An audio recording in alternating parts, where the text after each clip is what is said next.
Use your DVD player's remote control to rapidly navigate to any chapter in this video. Here are some important notes for using these videos. This video shows you how we put our aircraft together. This presentation is not reviewed or endorsed by Vans. You need to follow your directions and not rely on our demonstration. Your plans and instructions may have changed since we produced this video. You cannot rely on this video for accuracy or applicability to your project. We assume the viewer has read and is familiar with the Getting Started section of the Builder's Manual. This section outlines the tools and construction practices required to build this kit.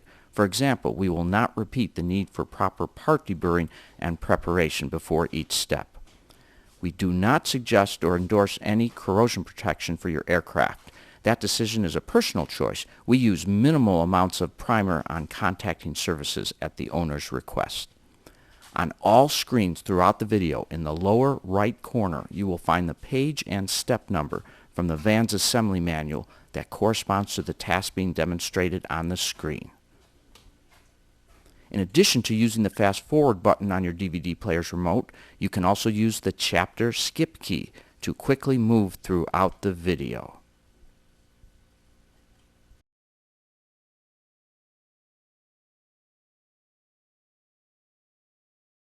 Here is the crate of the Empennage Tailcone kit for our RV-12 as we received it off of the truck.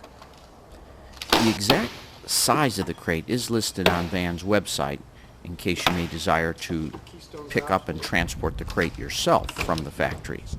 It is truly amazing how well the contents are packed safely into such a small area.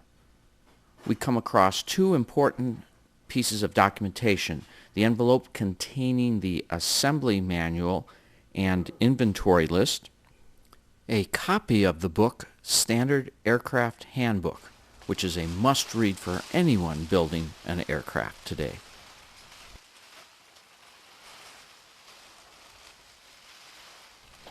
Taking inventory is an important step in building our project for at least two reasons. First, we have 30 days to notify Vans of any part shortages. And second, it will be much easier to learn to identify these parts now, which will make it much easier to retrieve them later when we are building. Here we have the renowned Vans Builder Manual. The complete kit is laid out in front of us with step-by-step flow boxes that tell us exactly what needs to be built first and then subsequently. There is no question as to where we should be while constructing the kit. Some complete information on the design philosophy, how to build, why we're building, and what we're going to get when we're all done. Complete description of the tools and the workspace needed to complete the kit. This is very important so you're not guessing. And then a complete list of all of the parts in case we are missing one or need to locate something or replace one. And then what follows, of course, is the complete manual with step-by-step directions. This is clearly a world-class example of documentation and instruction. We must very carefully go through and inventory every single piece. Everything has a label, it has a number. They are grouped together in areas and packages. The nuts and bolts are also grouped together within bags. And we need to at least make sure the bags are there, but also to identify the parts inside of them. We're not going to count each individual rivet or bolt, but we do want to make sure they're all there. The blue protective film that is attached to both sides of your metal skins must be removed prior to deburring, dimpling, or riveting. Obviously, it's here to protect your metal surfaces. One alternative would be to not remove the entire film from both sides, but only that area that surrounds the holes that you're going to deburr, dimple, and rivet. One method for doing this is to take a soldering iron and dull the tip so that it is not sharp, and drag it along a straight line along both sides of your rivet holes. This will provide a removable strip that can be easily taken off, resulting in the majority of your skin still being protected, so that you can effectively build much of your components and remove the bulk of the blue film later when your aircraft is put into service. A little time consuming, but something to think about.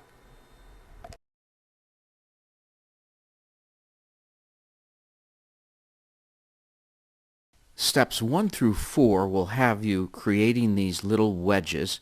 You will use your bandsaw to cut them to the proper size. Their purpose is to allow you to rivet in very tight quarters. Here's a quick demo of how, even though the nose of the rivet gun can't be directly perpendicular, by placing the little wedge between the nose piece and the rivet, we can end up with a perfectly riveted rivet. It is quite often that we find many of our parts need to be separated. In this case, we will use a bandsaw because of the thickness, and this will actually provide us with 4 discrete parts from the one component supplied with the aircraft kit. And with all parts that we cut, we need to polish up the rough edges. We're going to use a Scotch-Brite wheel, and this will work very nicely to get out any cuts we make with blades or shears, because we want all of the edges to be nice and smooth and devoid of teeth mark. Our 4 hinges are now separated, and we've cleaned up all the edges. The instructions ask us to open up these holes to final size. They were drilled, but our drill bit will open them up to final size. Then we can proceed to the spacer, and once again we'll go to the bandsaw and separate these into 2 pieces. Notice they are different. The directions are going to have us mark this as piece A and piece B, because one will be used at the top and one will be used at the bottom. With the spacers separated, we can now sandwich this in between each of the hinges. I'll put one on the bottom, and I'll take another one and place that on the top. And what we're going to do then is cleco this assembly together using one of our copper clecos, and that'll go through all 3 pieces like that.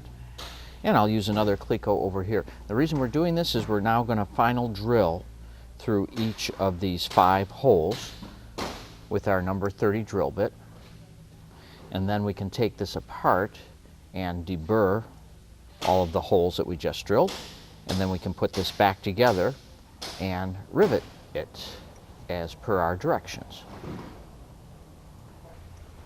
And there we go with the 2 clecos in it. Now I can go ahead and drill through all 5 holes. We can then take the other spacer and do exactly the same thing using any of the remaining 2 hinge plates. Simply sandwich the spacer in between, cleco together, and then drill through the holes. Now with the hinge ready, we can take the bearing that is specified in your instructions and place it into the recessed area. Then the spacer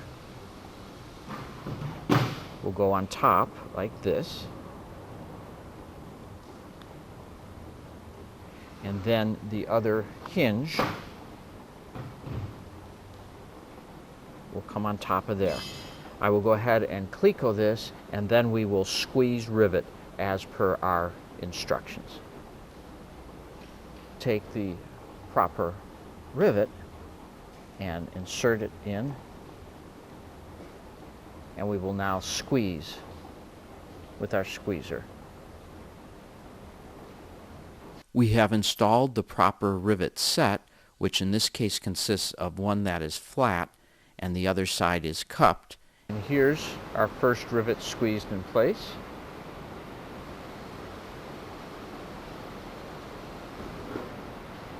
Obviously you want to practice setting these rivets with your squeezer prior to assembling them on your final components. I'll go ahead now and finish the rest. I'll make sure I keep these clecoed tightly together while squeezing the rivets to make sure we don't get any gaps inside between the three pieces of the hinge.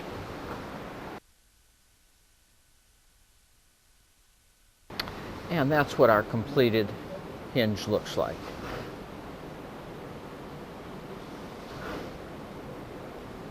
And our bearing in the center. Now we'll repeat this for the other three pieces and make the other hinge with the bearing inside. Here is our VS1212AR. Our first step, of course, is to separate the two using your bandsaw or snips. And then we also want to make sure we remove the material that they ask for. Again, I used a snip and then my Scotch-Brite wheel to make this nice and smooth. We have two of these, and we're going to perform the same operation on both of them. So we'll end up with 4 pieces. And then in the second step, we want to make the mark as called out in the plans, our 5/16 from the edge. And we'll use that mark to locate this into our spar. Then in our step 3, we'll use that mark to locate this into the web of the spar. We're going to look for that hole as indicated on our plans and then place it so that we can see the mark through the hole when looking from the other side. So it'll go just like this. And of course there'll be one on both sides, and that's at the top of the spar. And then we will clamp this in place when we can see that mark through the hole, and that will be in its correct position. And of course we want to make sure when we trim all these edges that we deburr them nicely using our Scotch-Brite wheel so that there are no sharp edges left from cuts we made or that the factory made when producing the parts. We have completed the assembly. Now basically it was taking the lower spar caps, matching them up to the bottom of the spar, and then clamping them onto the spar. Now the easiest way to clamp is to use a set of clamps, something like this,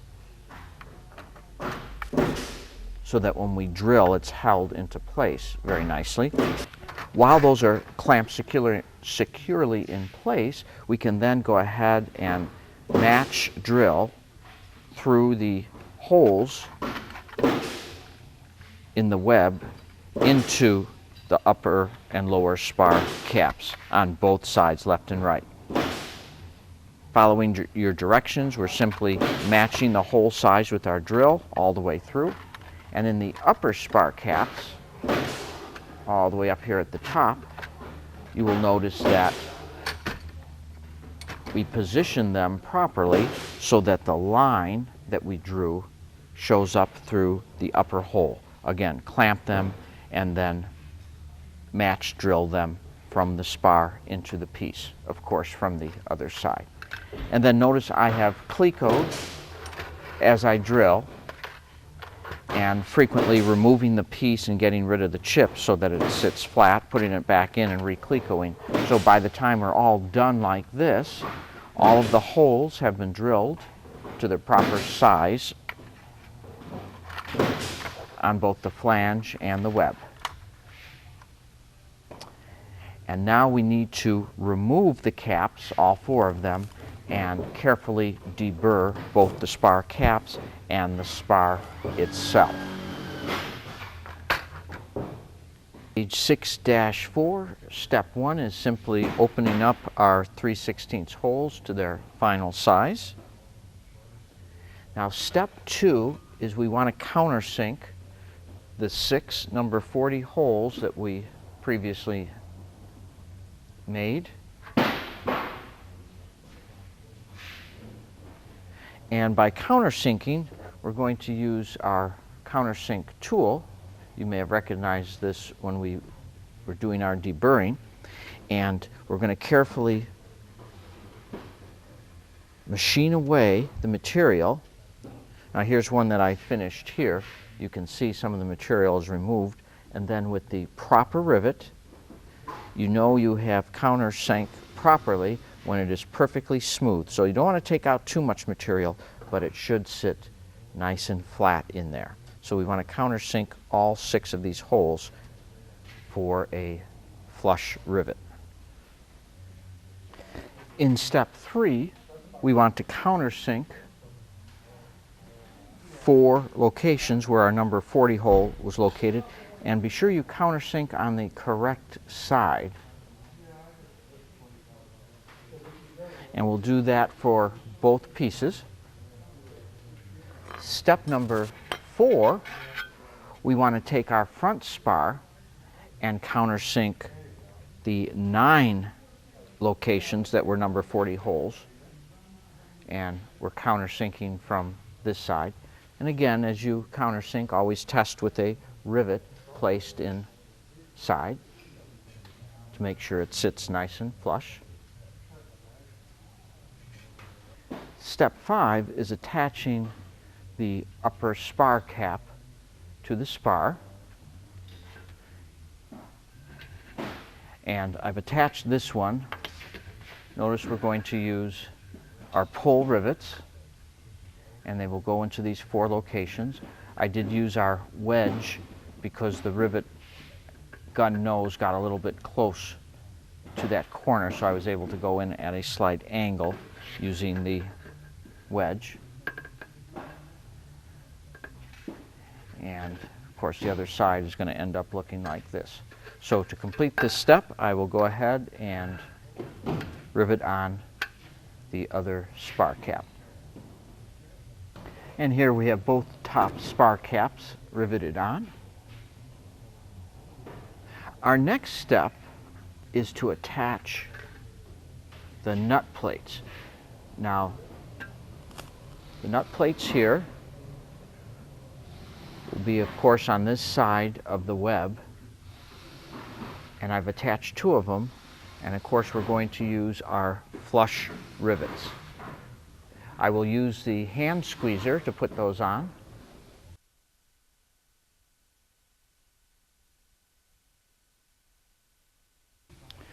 Step 7 involves the front spar. We're going to install 2 nut plates. Now, I've installed this one already. The other one goes here.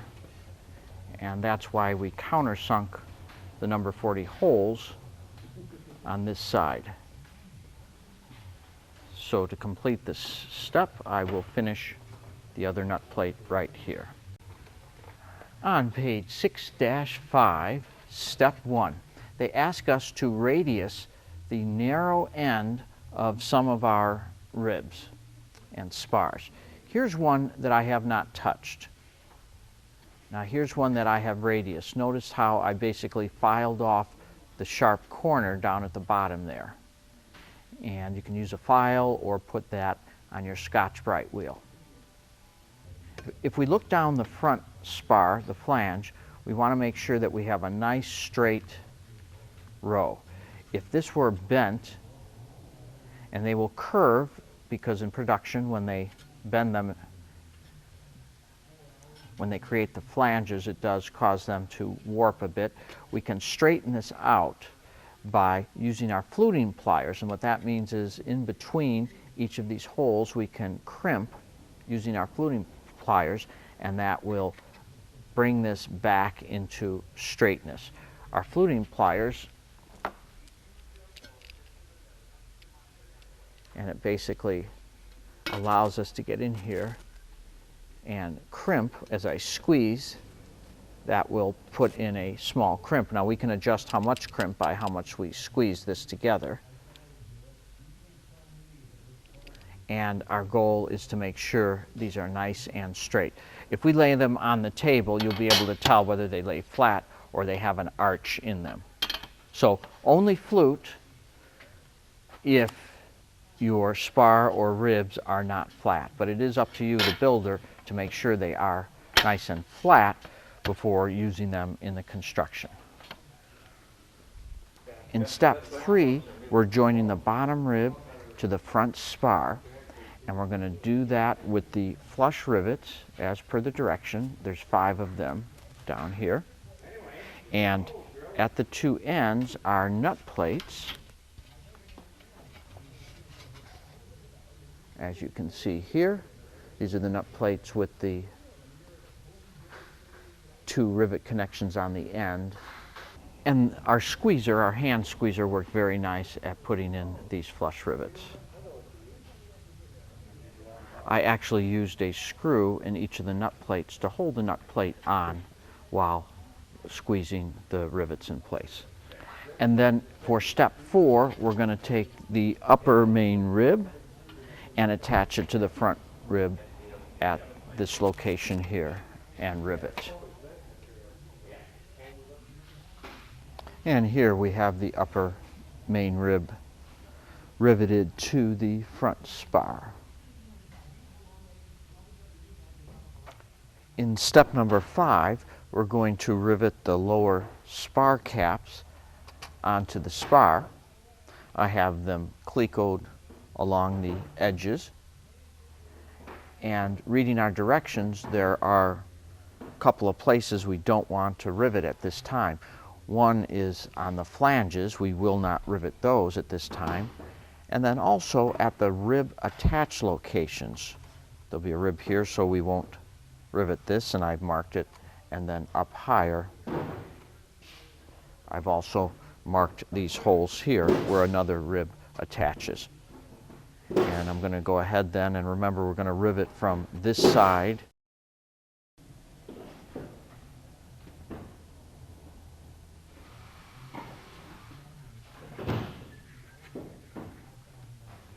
And don't forget the flush rivets.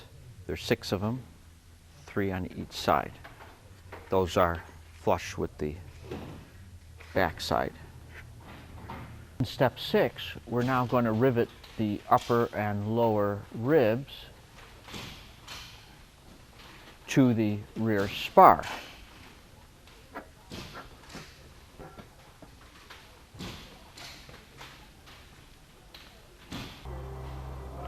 In steps 7 and 8, we're simply going to attach the 2 upper ribs to the rear spar and rivet. The skeleton assembly completed.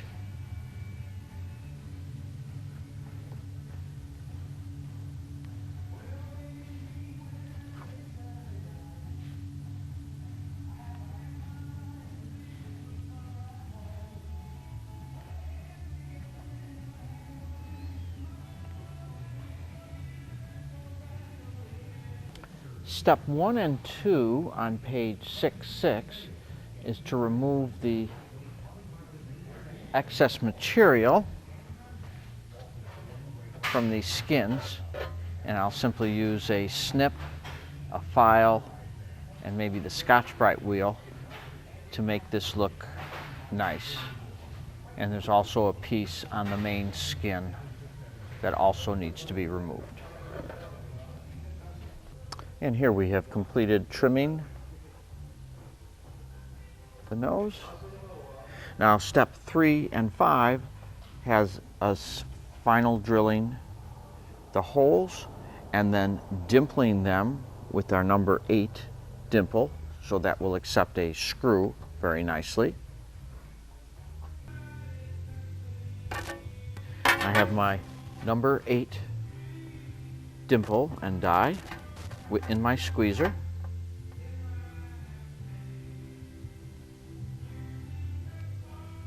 And that's all it takes.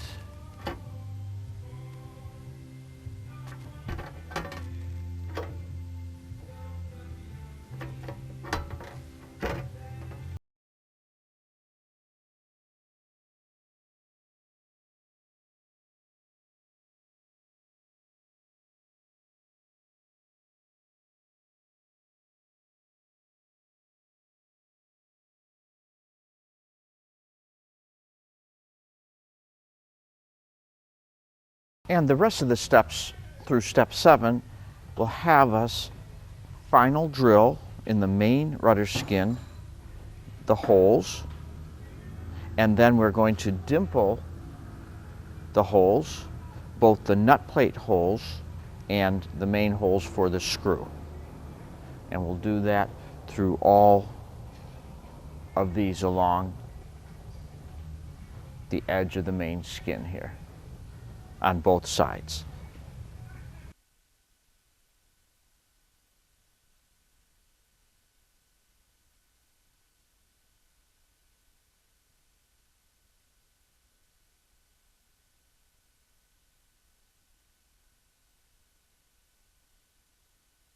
Now that will be followed by step 8, which will have us take the nut plate that will be used on the back side and to dimple the ears.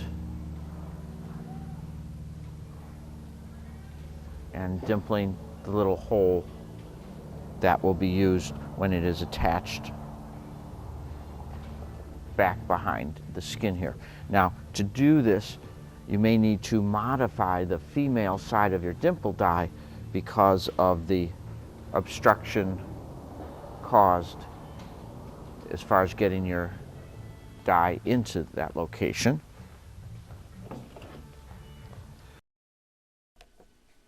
Here you can see that I have modified the female side of the dimple die.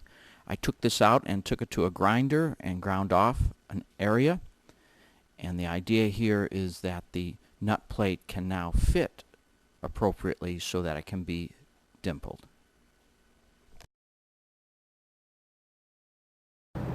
On the right side, we have our holes dimpled, and on the left, we have the nut plate installed with the flush rivets.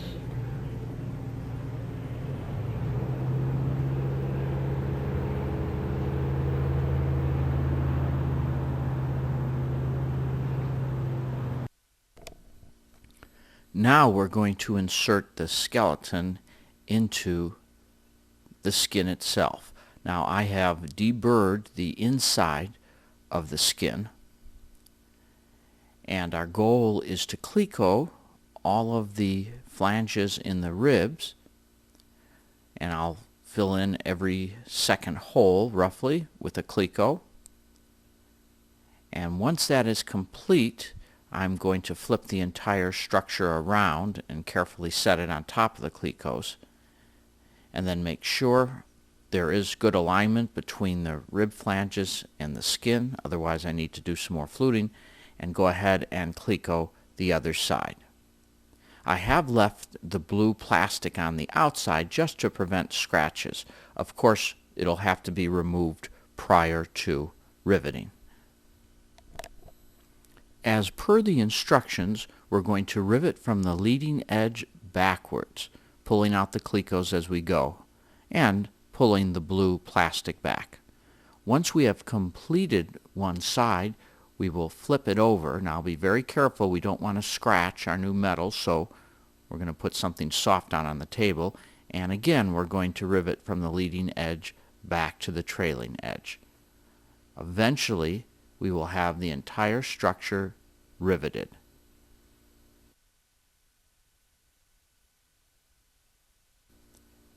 And boy, doesn't it sure look nice. We'll do everything we possibly can to prevent scratching at this stage.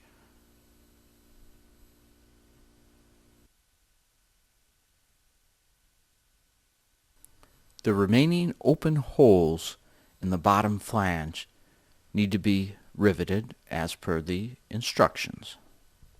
In step 4, we attach the forward skin to the forward area using our flathead recessed screws on both sides.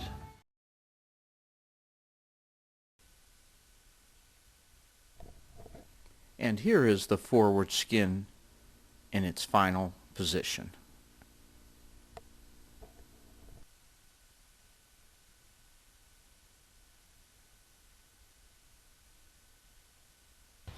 And now we want to install the hinge the upper hinge onto the spar. And this will go right here. Using the nut plates and AN3 bolts and washers. And the bottom hinge likewise will go on, except that will be temporary. We'll have to remove the bottom one, but we can affix this one permanently with our bolts right now.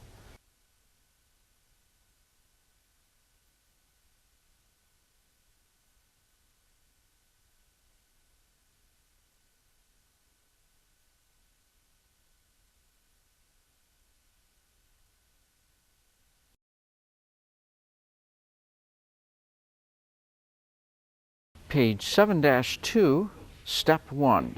Step 1 through 3 involves separating the spar caps and making sure you deburr all the edges and then mark the center line on each of them so that we can place this properly and put it into the spar. Now step 4 through 6 has us separate the hinge brackets and deburr and also final drill the holes in them. In steps 7 and 8, we're going to take the spar caps we created and position the center line over this set of holes, looking for the center hole, and that will help us align it up and down. And then once we clamp it in place, we then want to transfer the holes by drilling them, and also in the flange, just like I have done with this spar cap right here. And of course we want to cleco as we drill the holes to keep it nice and tight and remove the chips and the burrs, and then re-cleco it and drill out the flanges, just as the directions say. So I will complete the procedure by drilling out my other spar cap. We also want to mark these so that they go into the same position and don't inadvertently get switched to the other side when we take this apart. Step 1 on page 7-3 is to take our spar over to our stabilizer and check the fit at the hinge locations. By using the hardware spelled out in the directions, we can confirm that the washers they ask for allow for a good fit at both hinge locations.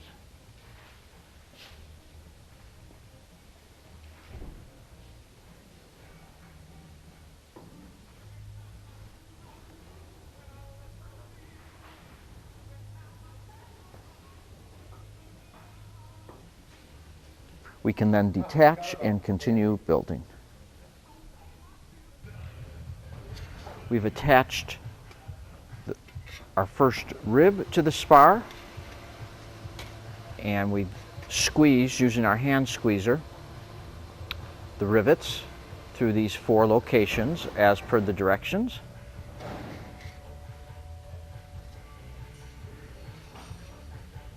And in our step 3, we'll then attach the hinge brackets,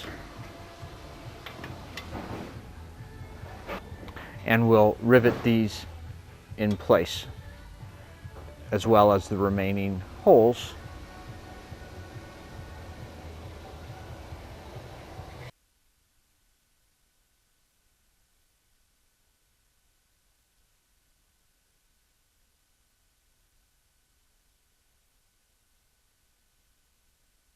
In step 4, we're going to take one of our ribs and trim off the flange, and it will look like this. I used my snips and then the file to make this nice and smooth. In the next step, we're going to take our rudder horn and cleco on the rib that we trimmed the flange off, and the holes will match up very nicely here. And we'll go ahead and rivet this as per our plans.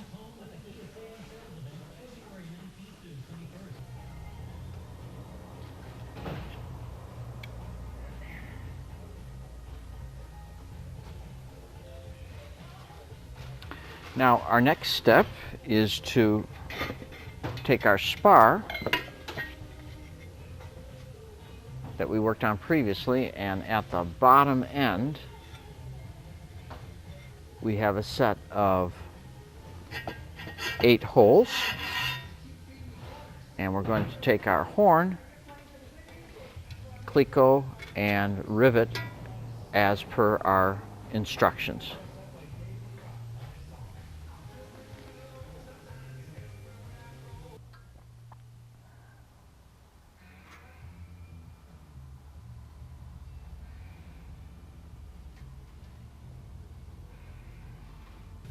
Step 3 is to take our remaining ribs and install them as per the direction onto the spar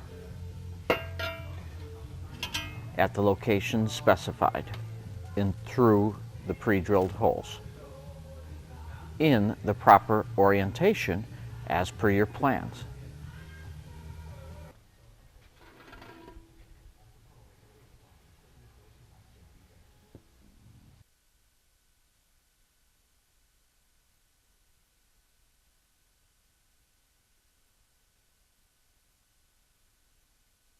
Steps 1 through 4 on page 7-5 describes preparing and installing the rudder skin. I'm going to remove the tab with my snips, deburr all of the edges, and deburr the holes, and then we will install the skeleton, cleco, and rivet as per our directions.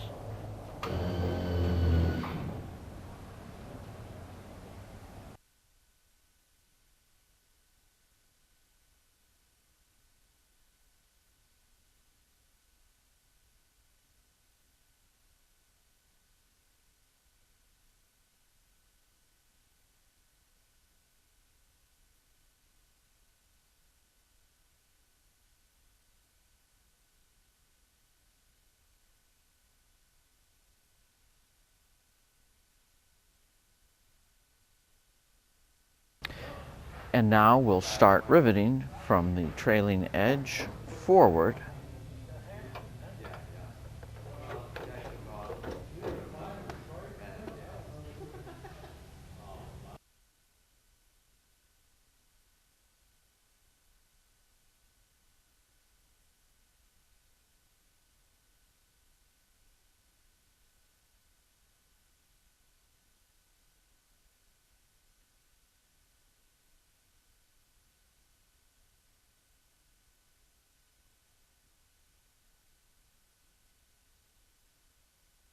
Once we've completed the sides, we need to come to the very front where we have another row to be riveted.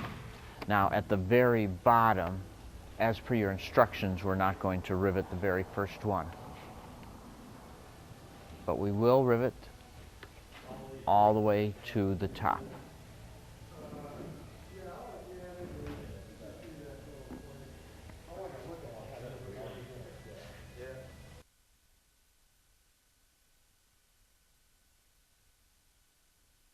And here is the completed rudder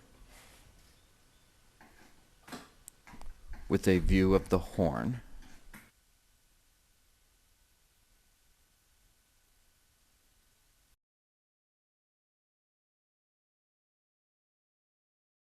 Now we will build our anti-servo tab in section 8. Here are the components we will be using. There are a pair of skins, one left and one right, a left and right spar, a hinge, and we'll cut this in half and make 2 of them. There will be 4 ribs per side and a pair of horns, and we will separate these. So we can now begin. We want to first remove this tab here. I'll use my snips and then file it nice and smooth from both sides. Then we need to identify the top inboard side of the skin. If you notice, there is a cutout for the horn located right here, and I've labeled that top and inboard so that we have this oriented correctly.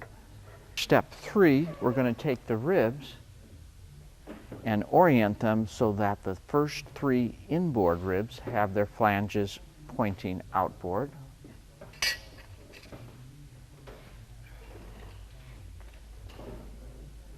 Except for the very most outboard rib, and it will have its flange pointing inboard, that direction.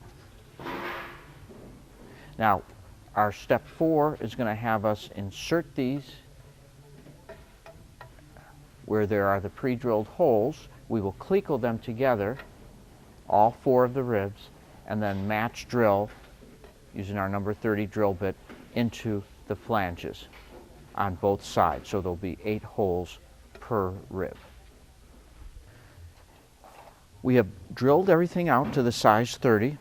Now in step 5, we're going to remove these, deburr them, and then reinsert them and rivet only the top of all 4 ribs. And we have riveted the ribs to the top skin. We're going to separate our 2 horns and make sure you label them left and right. Make sure you look at your prints. And then we need to countersink the 5 holes to accept our flush rivets. And our next step now is to take the horn, which we have countersunk, and attach it to our rib in this location.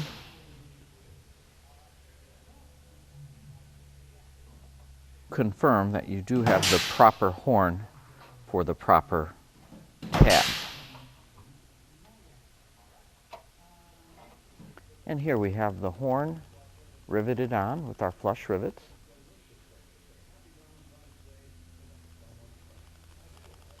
In the next step, we want to attach the spar. Using your directions to make sure the spar is oriented correctly, we're going to cleco and rivet it inside here using our blind rivets. And of course, I'm going to make sure to first deburr all of the holes inside and out and apply my corrosion protection before final riveting. We're going to take one of our hinges and remove the pin, which will separate these into 2 halves. Here's an example of what the half looks like. We also want to then cut this to the prescribed length in our directions. Step number 6 will ask us to take our guide and place it by snapping it in between. Whoops. Just like that. And what this will allow us to do, there we go, is to then drill very precisely all of these holes all the way across. Now obviously it's not long enough, so we will remove this piece by simply rotating it up, and it should snap out, and then we can place it into the next area and continue drilling all the way across. Very important when positioning this drill guide that you note the tiny little notch, because that will give us a different pattern than if we turn it around. So in these steps, our directions call for us to put that notch towards the eyelet. So make sure you have it situated in this direction as opposed to flipped around, and that would be incorrect. So this is in your directions, read carefully. I simply move the piece, I simply move the jig to the next location and continue drilling, and by clicking the most recently drilled hole, I can ensure that it is held in place very accurately. In step 1 on page 8-4, we're going to rivet the bottom skin to the ribs inside. So I'll go ahead and cleco that and then rivet, and we'll do that to all 4 ribs.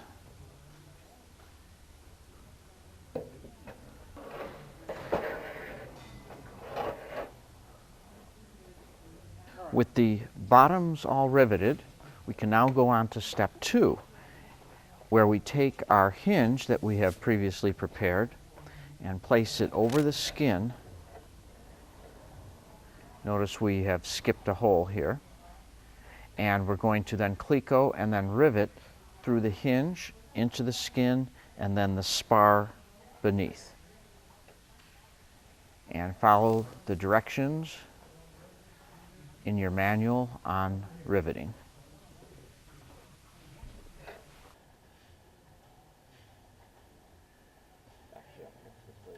And that completes this section. Now we do need to build the other side, the other half, and it will be a mirror image, the right side, and then we will have completed section 8.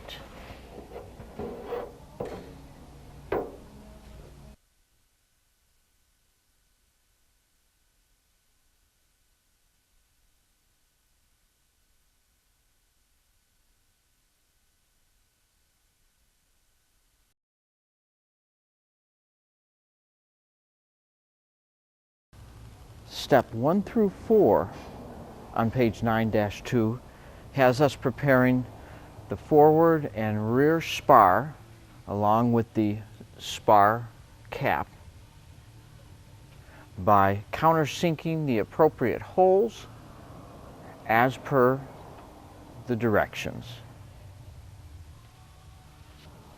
It's important to orient the spars when locating the holes, as they are not reversible from top to bottom or left to right, as the hole pattern is slightly different from one end of center to the other.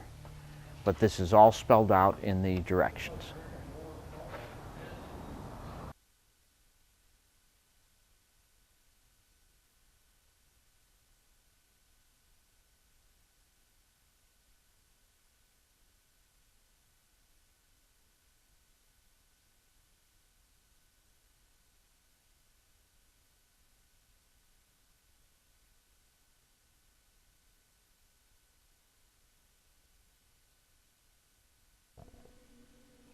For countersinking, you could use your deburring tool like we're using here, or you could use your microstop deburring cage, which would be a little quicker. In all cases, it's nice to test the fit with an appropriate rivet.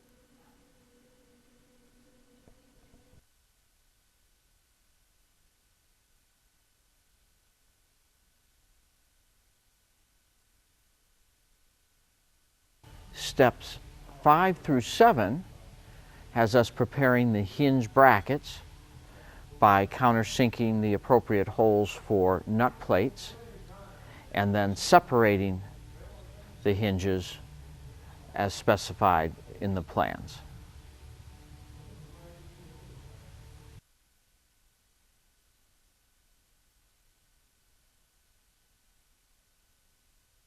Step 8 and 9 will have us countersink all of the small holes on these spar cap spacers and then separate them into their individual pieces.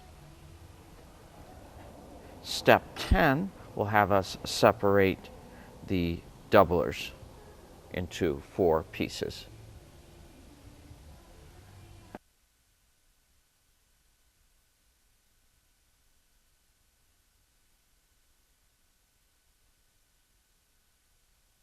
In step 1 on page 9-3, we're going to connect our ribs to the spar, and there will be 4 ribs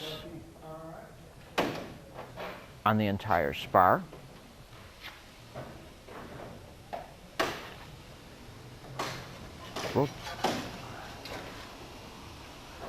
We will find also that we have our spacer clecoed into place at the prescribed location, and this will be in 4 places.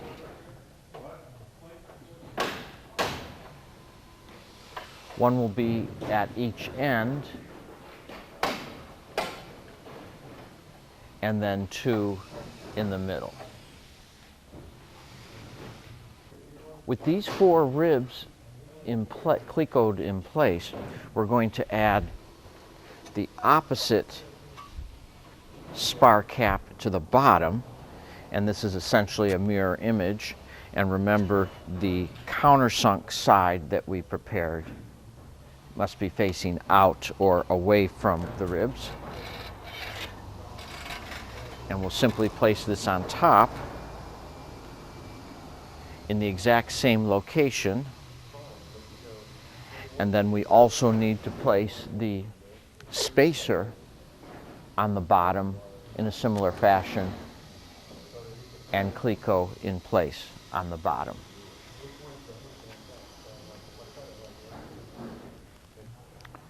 And here we have the other spar cap clecoed in place, and it simply looks like a mirror image of the first side that we put on.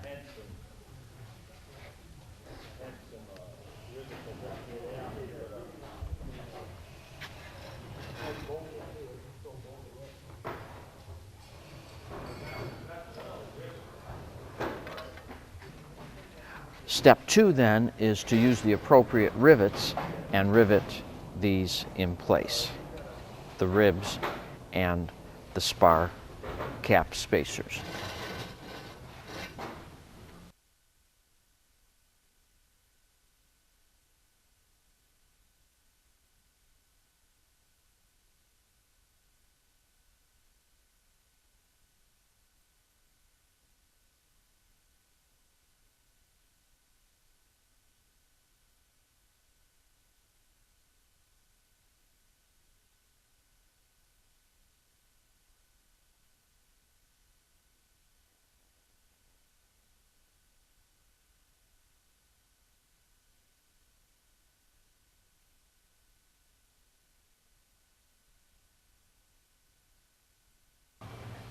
On a related note, it's very important to get these square ribs aligned properly so that they are not turned 180 degrees, which is very easy to do. One sanity check prior to riveting is to look down the hole, and you must be able to see all the way to the other end perfectly. And if you have one of the ribs misaligned, you will find that you cannot see straight down. One side is wider than the other side. Because we're ready now to install our rib assembly into the spars. Now here's our main front spar, and as far as its position, we want to keep track of where the close holes are as opposed to the holes that are further apart, as they will match on the flange when we're installing this.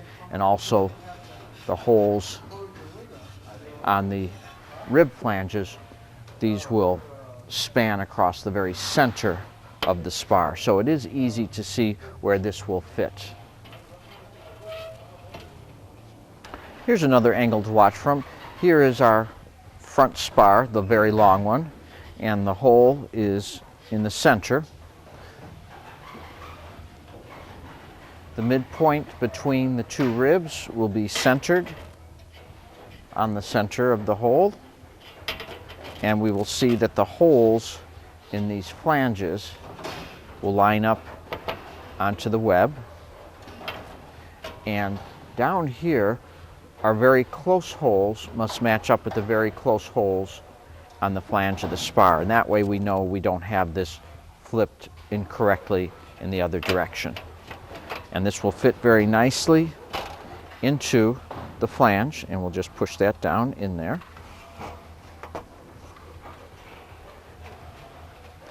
And then we can take the rear spar and place this on top. Once again, the hole will be in the center between the two. And also again, watch for the very close holes to match up with the very close holes on the spar itself. Again, that will prevent us from having this flipped 180 degrees around incorrectly with the holes not lining up. So it's pretty hard to get this set up incorrectly. And this will also fit nicely on here. If you have any trouble fitting this on, keep in mind that these flanges are wider towards the front as opposed to the back, and if you can't get these on, you may have this flipped incorrectly or upside down.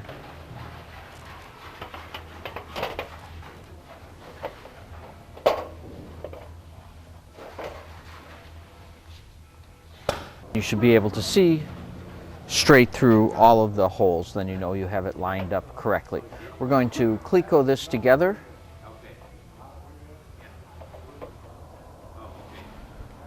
Reading your plans, it's best to mark it the top and the forward. Forward, of course, is the longer spar, and then upward, or the top, as per your plans.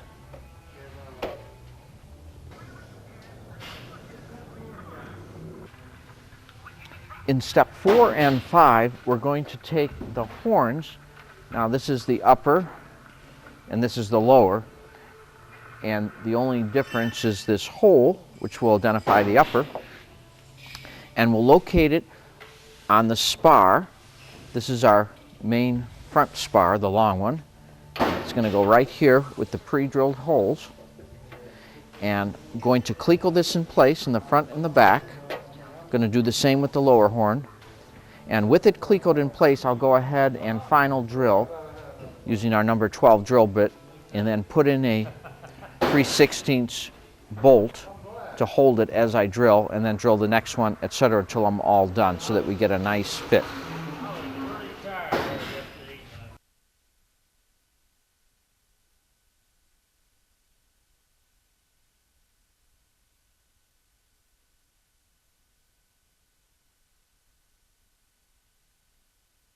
Here's both the top and lower horn in place. The bolts are placed in there temporarily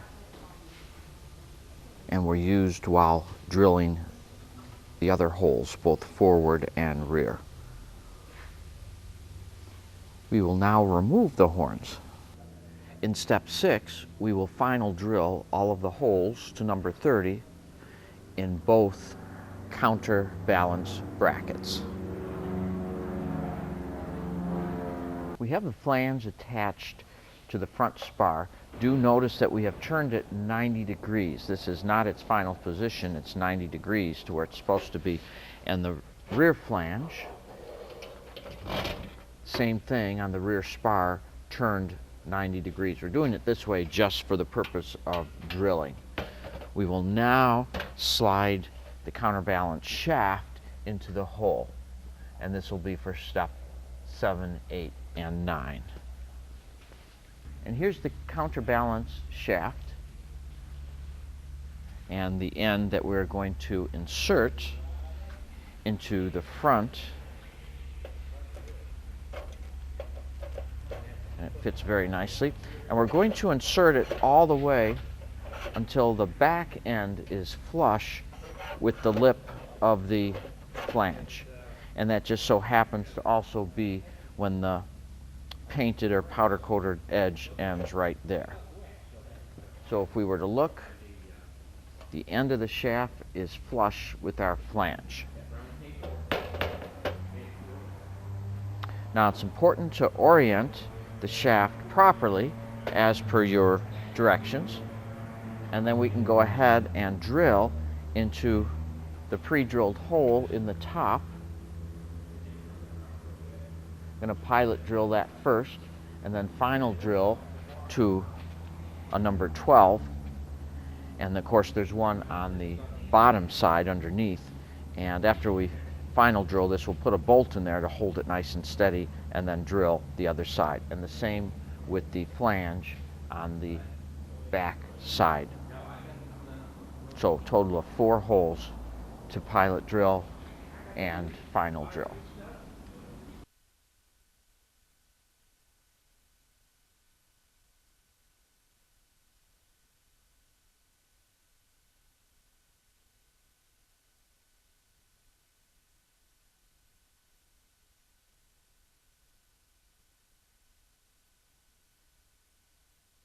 Now we're going to remove the clecos and rotate this 90 degrees into its final position, making sure that we have this oriented correctly as per our plans. And then we'll mark everything, the flange in relationship to the spar and to the shaft itself, so that we can put it back together later exactly correct. And then we'll take everything apart and set it aside for now, and be sure to deburr all of the holes.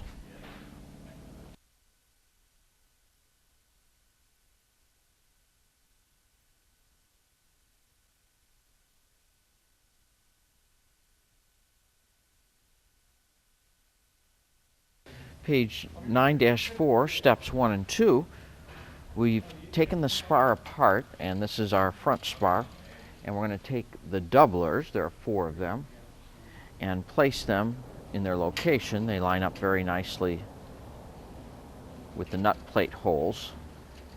And we're going to simply cleco these in place and final drill the holes, both the number 40s and the number 12 through the large holes in all 4 of the doublers. For step 3 and 4, we're going to be locating nut plates, and these nut plates are going to go into the 4 holes in both the front spar and the rear spar where our horns attached.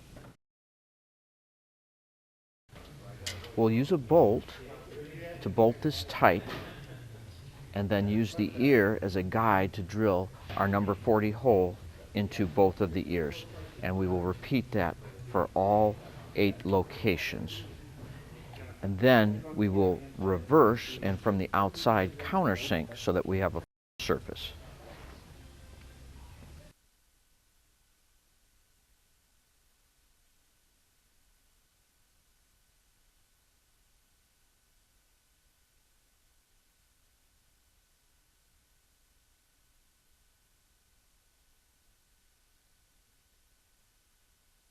So here's step 4, 5, and 6.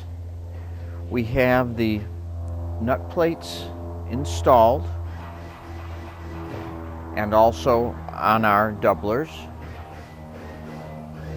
And on the opposite side, of course, we countersunk all of the nut plates on everything. And we used our hand squeezer to squeeze the rivets. And this is the front spar. On the rear spar, same situation. We have the 4 nut plates, and this is for the upper and lower horn, and countersunk on the back side.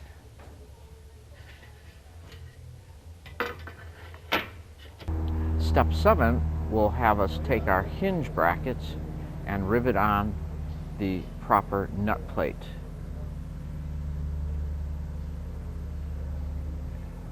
And we have 2 of these.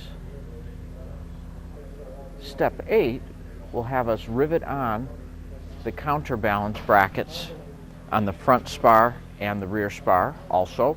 Remember, we marked these so that we made sure we got the correct bracket on the correct spar.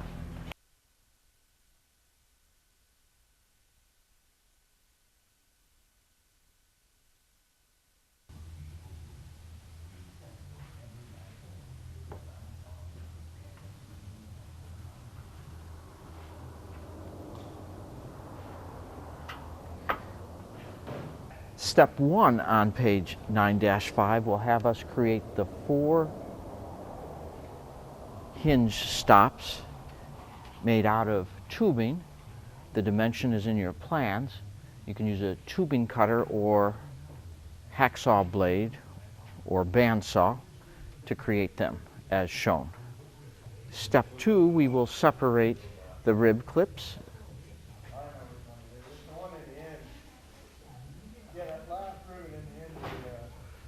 In step 3, we cleco the box spar back together again. In preparation for the next 2 steps, where we rivet at the prescribed locations with countersunk rivets.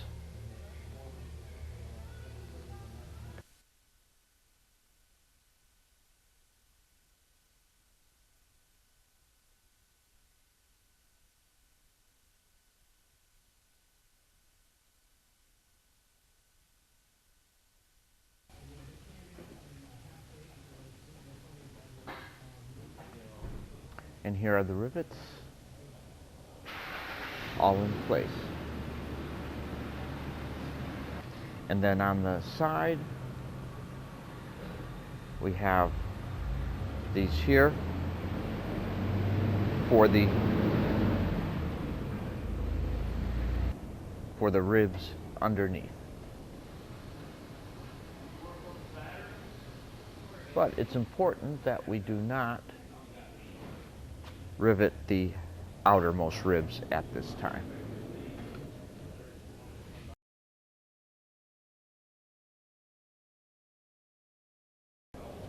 In step 1 on 9-6, we're going to rivet our clips onto the side of the rear spar. So we're going to turn this around. Of course, the rear spar is the shorter spar. And at each of the appropriate locations, we will install the clips and rivet them on. There will be 6 of these, and they are all shown in our directions. All to be mounted on the face of the rear spar.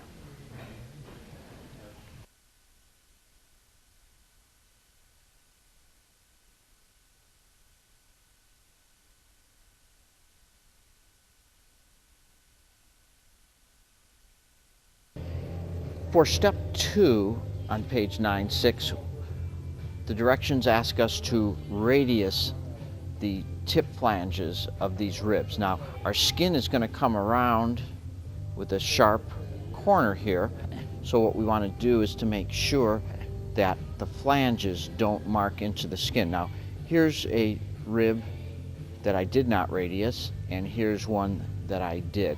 And it might be a little difficult to see, but basically you can take a file or your Scotch-Brite wheel and create just the smallest type of angle so that when the skin wraps around, it doesn't have a sharp edge to come into. So this is where we filed our Scotch-Brite, because again, here's one where that has not been done, and when the skin comes around, it has a very sharp edge. So we want to radius both tips of all the ribs that our instructions ask for. In step 3, we're going to attach ribs to the aft spar at the location of the rib clips that we previously installed. For example, this one will go right in here, and then this one here will fit right here. So I'll go ahead and cleco these in place prior to riveting. Here the ribs are clecoed in place as per step 3. Notice that they need to be fluted to make them straight. And this is a good time for the deburring of their edges and the lightning holes and the other drilled holes prior to riveting. Here's a picture of how we fluted our ribs. Notice in between the holes we pinched with our fluting pliers and did that just enough as it gradually brought the rib back to its nice straight profile.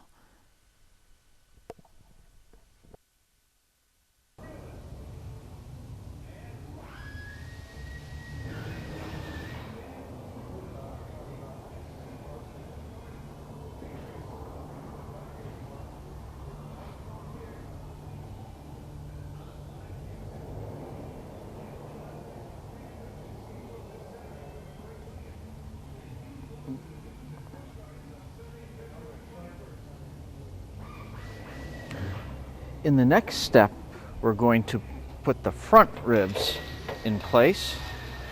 So we'll roll this down. And the front ribs will attach almost directly in front of the ones we just installed.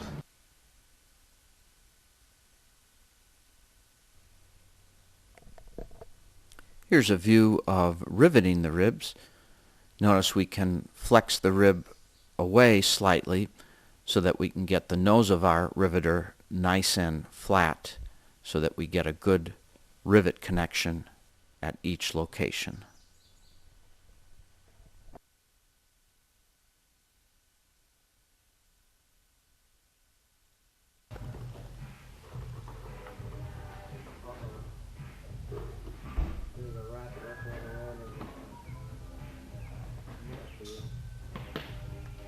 And that brings us to step number 5,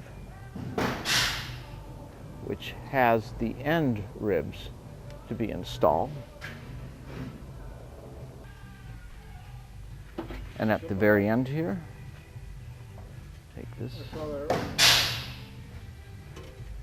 We'll go behind the spar and the small one in front at each end. Step 1 and 2 on page 9-7 will have us install the hinge brackets. Now these will go to the left and to the right of our bearing here and will be placed using AN hardware. So we'll simply bolt these one at a time into the appropriate holes using the hardware specified in the plans. And then in step 2, we'll insert the bearings, or the stops rather, the stops and down at the bottom. Here's a picture of a set we completed on the left side of our flange.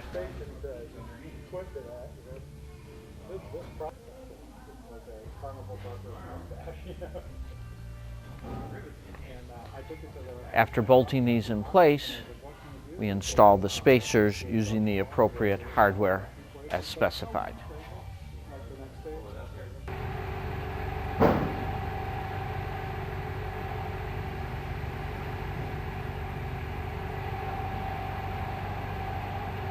In steps 3 through 5 on page 9-7, we're going to take the hinge halves that we removed from an earlier procedure. And it's also important when measuring out your hinges that you measure from a full eyelet at each end. So even with the end of a full eyelet, you should have 31.5 inches when you go to cut the hinge. Because at the other end we have a full hinge down at that side also. They were labeled left and right, and we're going to once again use our drilling gauge to make holes along their length. Now it's important in this procedure that we make sure that the little notch in our drilling guide is away from the eyelets. So when we place this in place for drilling, and we'll clamp that down securely before drilling, that little notch is pointing away from the eyelets. we had this reversed the other way for our previous operation. Also note that in our direction, it will want us to mark off 2 eyelets that will not get drilled. So be very careful to not put a hole underneath the eyelets that are called for in the directions. But we'll drill the remainder of this. I have finished the left one. Notice where I did not drill the hole.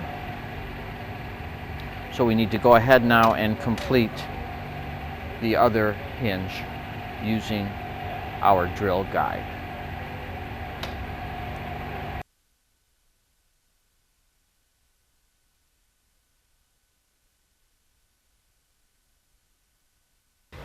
Here we have our Stabilator main skin on the table and opened up.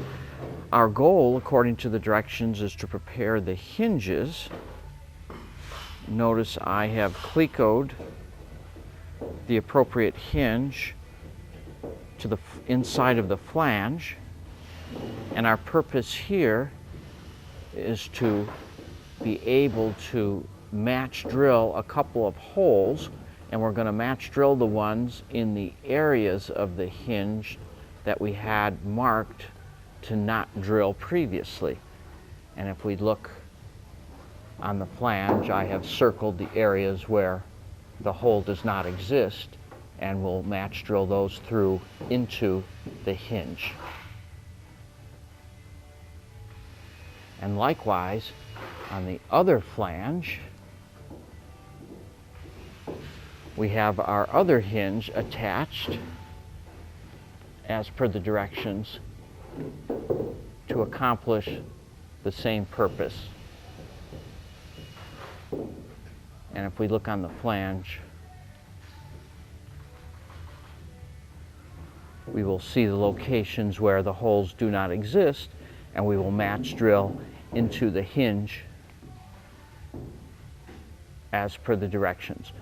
So mounting these hinges in these locations was just temporary for the purpose of drilling, and we will now remove them and continue on.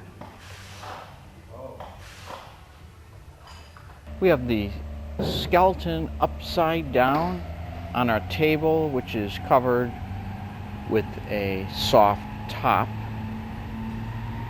a blanket, and we have the right skin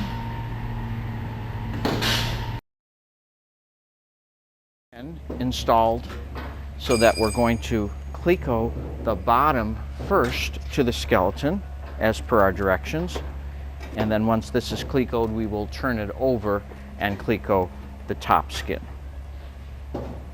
Then we will repeat for the left side. And now we will turn it over top up.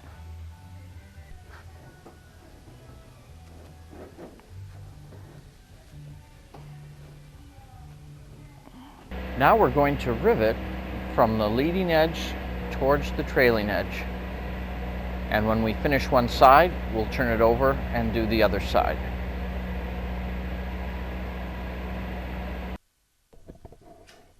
We have finished riveting the skin, except for the very aft set of holes. We'll leave those open at this stage.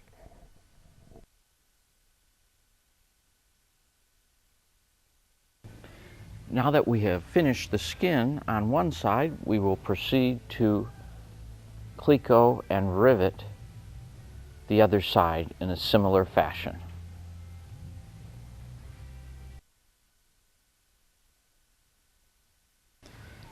And here's what step 5 looks like with the skin all in place and riveted. Step number 6 will have us finish riveting the open holes on the spar box, both top and bottom.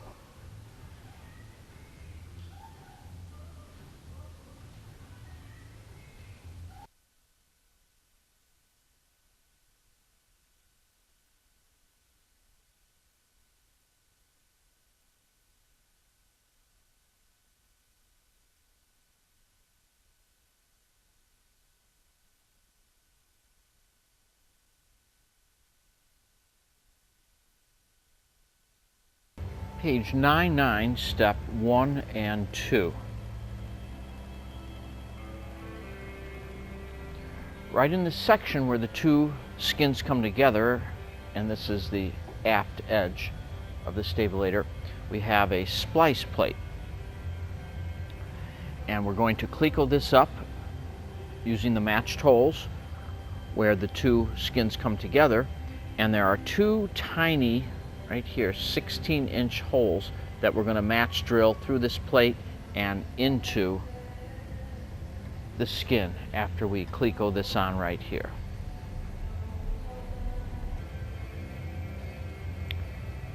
So with this clecoed in place, I'm simply going to take my drill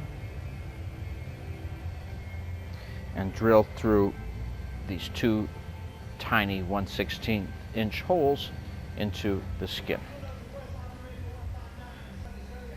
When we're done, we're going to uncleco, deburr, and then this splice plate goes on the inside of our skins when we're ready to put our hinges on in the next step. It goes back here. In step 3, we're going to rivet the hinges onto the Stabilator. Now I have it with the top up. That's important. And I'll start with the right side. And we have the hinge that we prepared previously, and I have my inboard side towards the center or inboard. And this will attach right here. And I'll first attach with clecos, and I can't forget the splice plate goes behind where we had it located previously. I have it clecoed,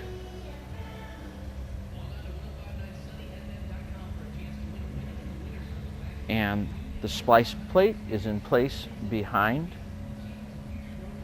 and I'll fill this in with clecos and go ahead and rivet as per our instructions.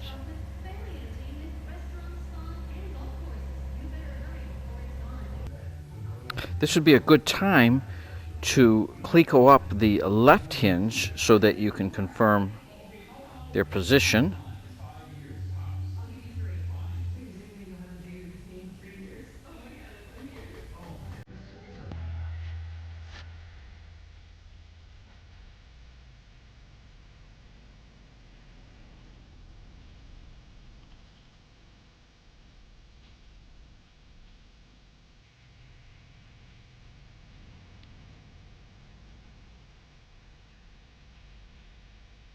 In step 4, we're going to attach two of these aft ribs to the back end of the Stabilator at each end.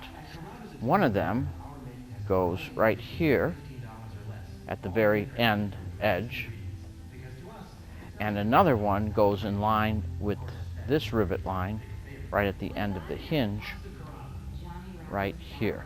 I'll attach the two of them with clecos prior to riveting.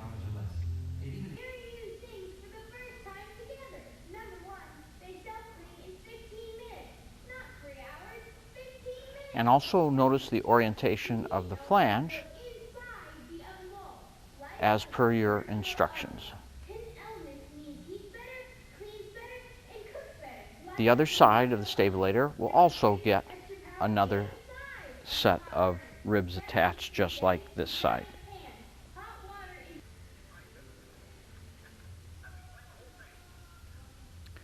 In our next step, we are to rivet all the remaining holes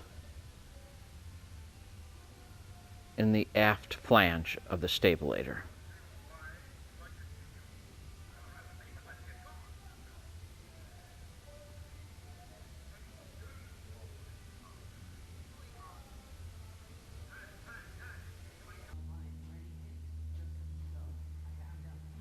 In step 6, we want to separate our aft skins at the center so that we end up with two of them identical.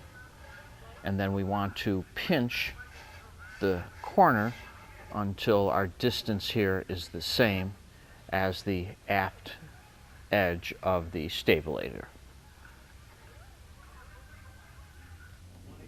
In step 8, we're going to match drill this last hole closest to the edge on both sides into the rib flange, because they're only drilled up to this far.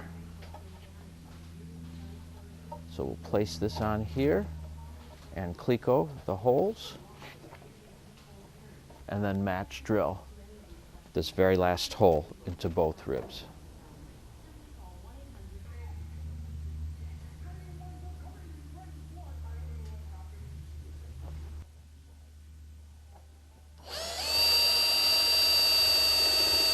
And of course, this needs to be done to both sides, top and bottom, and then of course left and right.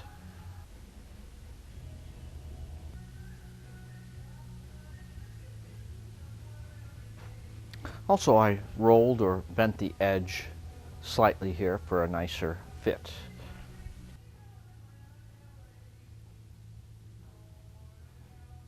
Now our upper horn for the Stabilator needs to be located at our location that we created previously and bolted in place with the hardware as depicted in the instructions. And then we'll flip this over and install the lower horn.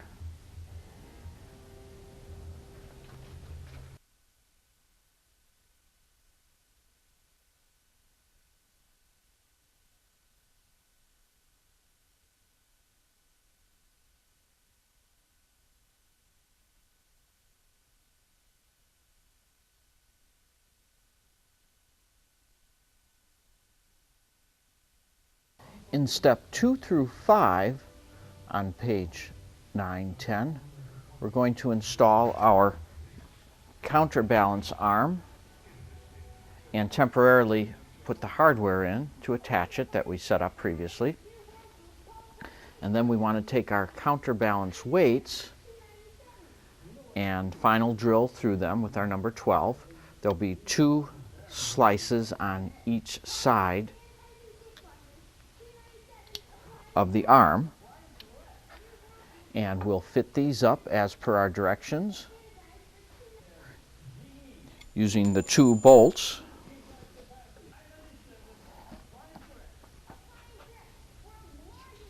so that they fit through the 2 pre-drilled holes, and we'll have 2 slices on each side using the hardware specified. And here's a close-up of the finished assembly.